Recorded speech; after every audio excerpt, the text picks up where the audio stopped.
Et bonjour les amis, j'espère que vous allez bien. Aujourd'hui, on va voir comment remplacer une coupelle d'amortisseur arrière sur un Audi TT MK2 8J. C'est parti.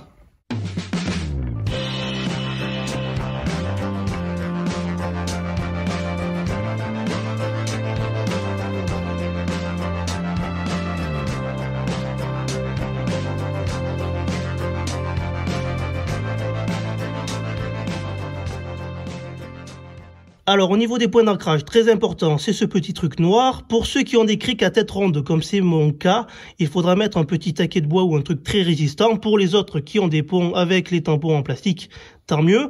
Je sais pas pourquoi Audi allait faire ce petit rectangle là au lieu de faire une pièce pleine. Mais bon, on va dire que déjà le TT a le mérite d'avoir la possibilité d'être soulevé avec un cric par l'utilisateur.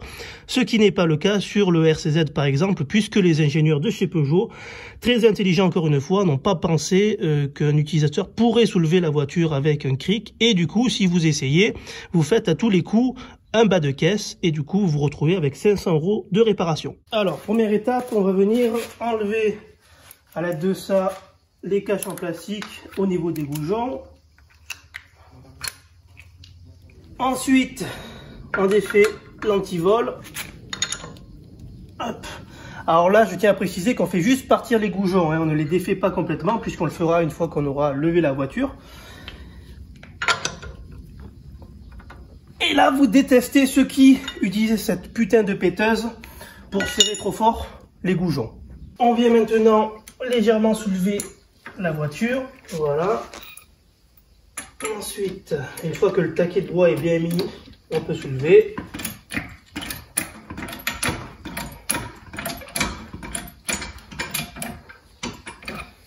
Je vérifie que c'est bien serré.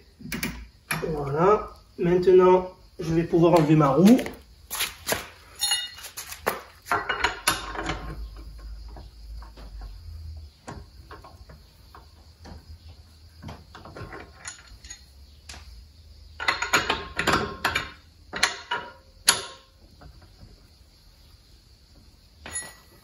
Et là, hop.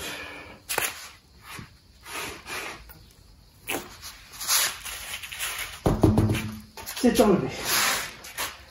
Maintenant, on va utiliser la chandelle pour sécuriser le tout.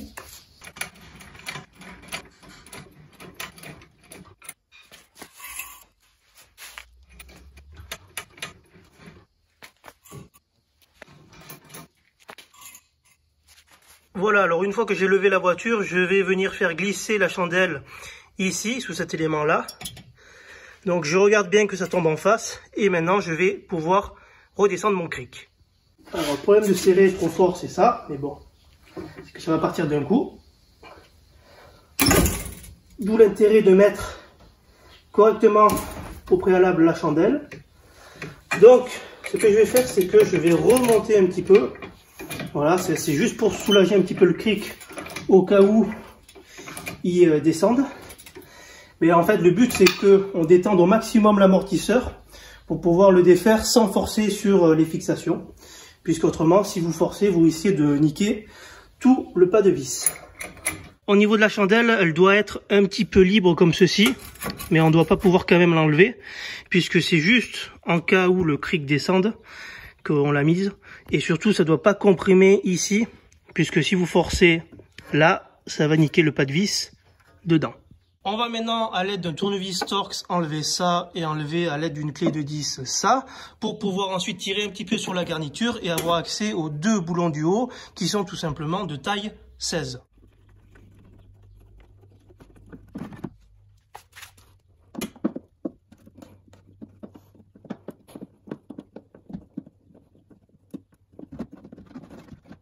Maintenant, il ne nous reste plus qu'à retirer cet écrou-là à l'aide d'une clé de 16 et celui-là.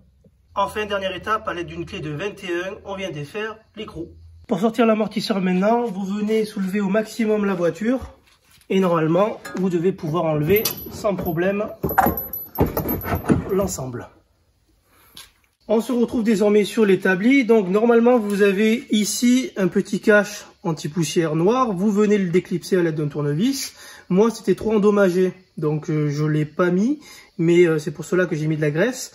Mais là, comme j'ai racheté des pièces neuves, j'ai tout racheté, même le cache. Du coup, on va le remettre ensuite. Donc, première étape, on vient mettre ici une clé de 17. Ensuite, selon les amortisseurs, vous avez soit une clé comme ceci, soit vous avez une petite tige à tenir à l'aide d'une pince ou d'une petite clé pour éviter que la base de l'amortisseur tourne. Donc, je viens faire ça. Tac. Et maintenant, on va prier pour que ça s'enlève parce que selon les amortisseurs, voilà, vous galérez pas mal. Hop. Là, ça s'enlève bien parce que on l'a déjà démonté, puisque pour la petite histoire, en fait, j'avais monté du Bilstein B8. J'ai trouvé ça trop raide, donc j'ai remonté du B6. Mais d'ailleurs, pour ceux qui voudraient, j'ai de dispo du B8 en vente pas trop cher, puisque je les ai utilisés qu'une fois. Hop.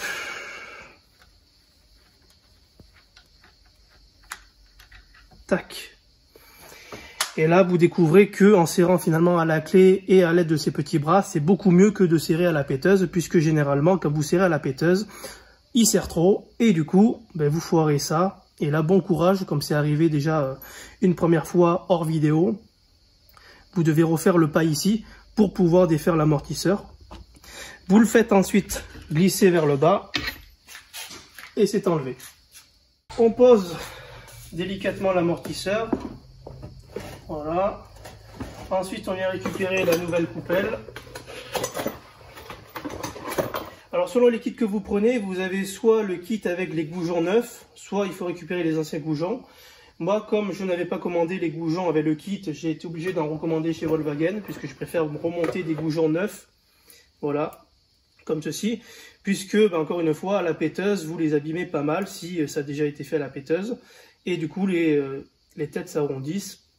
Et il vaut mieux repartir sur des pièces neuves. Ensuite, on défait ça. On vient récupérer toute la base. Hop. On l'enlève. On enlève maintenant le cache. Voilà.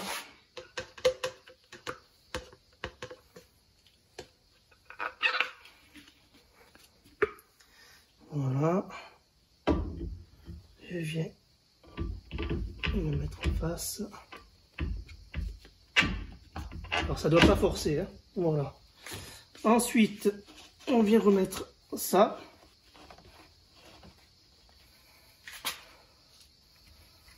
Maintenant, je vais reprendre mon écrou neuf.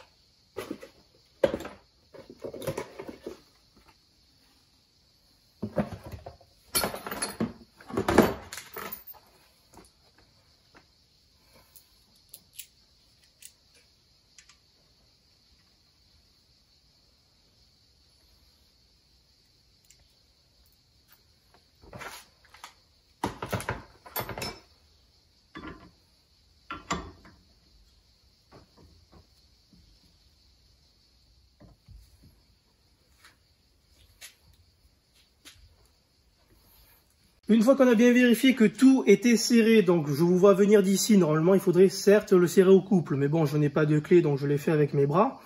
Une fois que c'est fait, vous remettez ici le cache. Alors il y a deux écoles, il y a ceux qui pompent les amortisseurs avant de les monter, il y a ceux qui ne les pompent pas. Moi je fais partie de l'école où je ne pompe jamais mes amortisseurs. Peut-être que c'est une connerie, dites-moi d'ailleurs dans les commentaires ce que vous faites vous.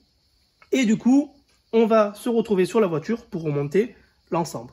Alors attention, avant de remonter l'amortisseur, veillez bien à repérer l'emplacement des écrous, puisque vous avez un écrou ici, un écrou ici. Il faut surtout pas le mettre en bas, puisque en fait en bas, vous n'avez pas de renfort.